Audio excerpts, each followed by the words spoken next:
Il y a 7 piliers à maîtriser pour passer d'un business qui stagne à un business prospère, et ils n'ont rien à voir avec des stratégies marketing ou une checklist business à respecter. La clé de ton succès, c'est toi. Ton mindset, tes croyances, tes peurs, tes rêves, tout ça a un impact direct sur comment tu agis dans ton business. Apprendre à maîtriser ces 7 piliers, c'est la clé pour révéler ton plein potentiel et passer au niveau supérieur. T'as envie de bâtir un business prospère, avoir plus de temps, plus d'argent, plus de liberté, puis juste créer la vie de tes rêves? Je te partage ce sur quoi tu dois porter ton attention dans ma masterclass gratuite.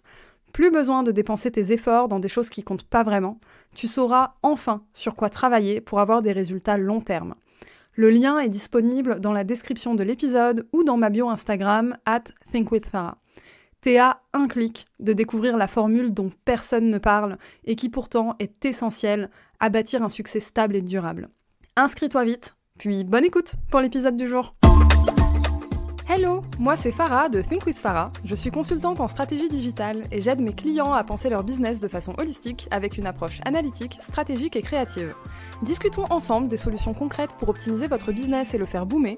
Je vous partage mes expériences, mes succès, mes échecs, mais surtout mes apprentissages pour que vous puissiez façonner l'entrepreneur qui est en vous et atteindre vos objectifs. Bienvenue dans un nouvel épisode de ton podcast Think with Farah. Aujourd'hui, je vais te parler développement personnel, intelligence émotionnelle et même un petit peu féminisme.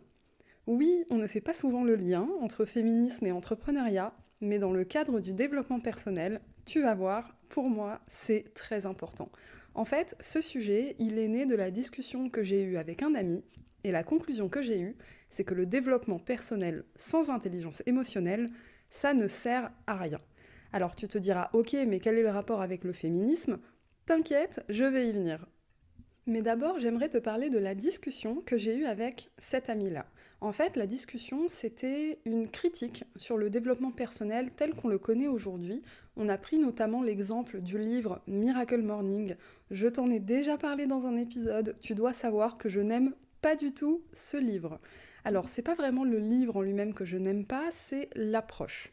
En fait, il y a quelque chose que j'observe dans le développement personnel, c'est que c'est une approche très masculine. En fait, on reproduit beaucoup les clichés de la masculinité, de la société patriarcale en fait, et c'est quelque chose principalement à destination des hommes, souvent déjà riches. Est-ce que tu as déjà vu le prix des formations ou séminaires de développement personnel ? Je pense à Anthony Robbins et d'autres choses comme ça. Voilà, tu vois très bien de quoi je parle. Pourquoi je parle aussi de masculinité dans le développement personnel ? C'est qu'en fait, on a affaire à une approche très militaire du développement personnel. L'idée, c'est de se dépasser, on travaille sur le dépassement de soi, sauf qu'en fait, on le fait peu importe ses réels besoins personnels. On va suivre, bêtement, un gourou qui nous dit quoi faire, et on ne s'accorde aucun plaisir dans la vie, parce que si tu te fais plaisir, tu es feignant et tu ne veux pas vraiment atteindre tes objectifs. Alors que c'est évidemment faux, la vie serait tellement triste sans se faire plaisir. Même quand tu entreprends, que c'est dans tes gènes et que tu penses business 24 heures sur 24, 7 jours sur 7, c'est tellement important de faire des choses pour soi et juste pour soi, sans forcément penser à des objectifs à atteindre. Et du coup, il y a quelque chose qui m'est venu, mais vraiment naturellement. En fait, ma première pensée, suite à cette conversation, c'était « Waouh, à quel point on a besoin des femmes en développement personnel ». Et là, je suis tellement heureuse d'avoir autant de femmes entrepreneurs dans ma communauté Instagram. Vous m'inspirez absolument toutes dans ce que vous faites, dans votre approche totalement badass, sans pour autant oublier le plus important, l'autre. Parce que entreprendre, c'est avant tout prendre soin de l'autre. Et oui, on n'entreprend pas que pour devenir riche, on est là pour servir autrui littéralement. Ce service ou ces services qu'on propose vont nous être rendus en argent, oui, mais nous sommes là pour servir autrui. Et ça fait aussi partie du développement personnel quand on y pense, parce que dev perso et entrepreneuriat, c'est quand même assez lié. Du coup, faire du développement personnel dans l'objectif de développer son business, sans jamais penser aux autres, toujours en se disant « moi, mes objectifs, mon argent, blablabla », et en réalité, sur le long terme, ça va pas vraiment servir positivement ton business. Là, j'aimerais parler des polarités féminin versus masculin. yin versus yang et enfant intérieur versus adulte conscient. On possède toutes et tous les deux, et j'aimerais faire un petit disclaimer ici.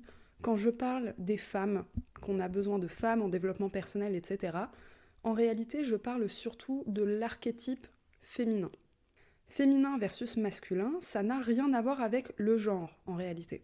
Que tu sois cis ou trans, tu as les deux polarités, et l'une peut être plus développée que l'autre, indépendamment de ton identité de genre. La polarité dite féminine, on parle aussi de féminin sacré, va être plutôt associée à l'intelligence émotionnelle, au développement spirituel, et le masculin, dit aussi masculin sacré, va être plutôt associé au faire, à l'action. En fait, on pourrait comparer ça au yin et au yang, le yin étant associé au féminin sacré et le yang au masculin sacré. En Occident, nous n'avons pas de mots pour parler réellement de yin et de yang, c'est pour ça qu'on a associé les termes féminin et masculin. C'est un petit peu un abus de langage, on manque simplement de vocabulaire sur le sujet. Le fait est ici de bien comprendre que le féminin n'est pas nécessairement associé à une femme. Des hommes, cis ou trans, peuvent avoir un féminin très développé. A l'inverse, des femmes, pareil, cis ou trans, peuvent avoir un masculin très développé. Personnellement, par exemple, j'ai mon yin, mon féminin sacré, qui est très développé. Et du coup, ça fait 1 an et demi, 2 ans que je travaille mon yang, mon côté plus masculin, pour m'ancrer. Le yin, le féminin, en fait, c'est aussi l'enfant intérieur. L'enfant intérieur, il est yin à fond. C'est ton côté émotionnel. Ton enfant intérieur, il en a rien à faire des responsabilités. Et un de nos rôles en tant qu'adulte, c'est de nous reconnecter à notre enfant intérieur, parce que c'est ce petit enfant intérieur qui nous aide à développer des activités qui nous font plaisir. Le truc, c'est que tout cet aspect yin, féminin, enfant intérieur, il est complètement mis de côté dans l'approche actuelle du développement personnel. La société, elle est aujourd'hui patriarcale, donc on a toutes et tous développé des mécanismes plus masculins, plus yang, moins émotionnels, plus pratico-pratiques, même si on a une polarité yin, entre guillemets, plus développée au départ. Sauf que faire du développement personnel, c'est pas juste atteindre des objectifs professionnels en mode machine de guerre sans émotion. Ça ne peut pas être ça, parce que nous ne sommes pas des machines de guerre sans émotion. Donc, ramener l'intelligence émotionnelle au cœur du travail de développement personnel, pour moi, c'est vraiment la clé pour passer à des niveaux supérieurs dans sa vie. Moi, j'aimerais parler de développement personnel féminin, plutôt au sens archétypal du terme. Encore une fois, ça n'a rien à voir avec notre identité de genre. Cela dit, j'ai quand même parlé de féminisme au début de l'épisode, et là j'aimerais faire une petite parenthèse, féminisme et self-care. Comment le féminisme et la place du self-care peuvent se développer dans le développement personnel? À mon sens, il y a un véritable lien entre féminisme et développement personnel. Pourquoi? Parce qu'on a besoin de briser certains codes. On a besoin de briser l'approche que la société a du monde du travail, des relations humaines et de l'entrepreneuriat. En brisant les codes du patriarcat et des masculinités, en fait, on arrivera ensuite à mettre de plus en plus de self-care au cœur du développement de soi, et ça c'est tellement important. Parce que oui, quand on entreprend, on a des objectifs, on veut les atteindre, on a des mécanismes possibles pour se formater, je pense notamment à la PNL, la programmation neurolinguistique, on peut faire des choses très grandes. Et tout n'est pas à jeter en développement personnel, pas du tout.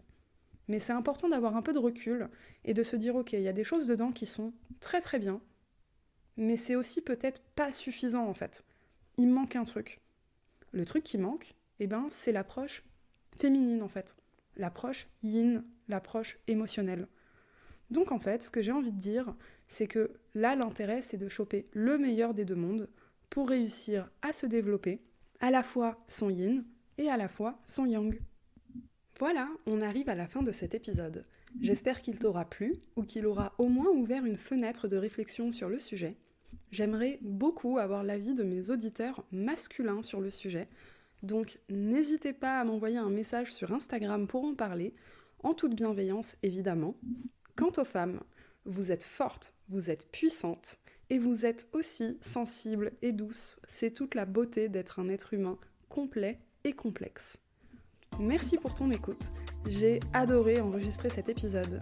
N'oublie pas de noter cet épisode sur Apple Podcast, de t'abonner sur ta plateforme de streaming préférée et de partager pour soutenir mon travail et permettre à d'autres entrepreneurs ambitieux et ambitieuses d'atteindre leurs objectifs.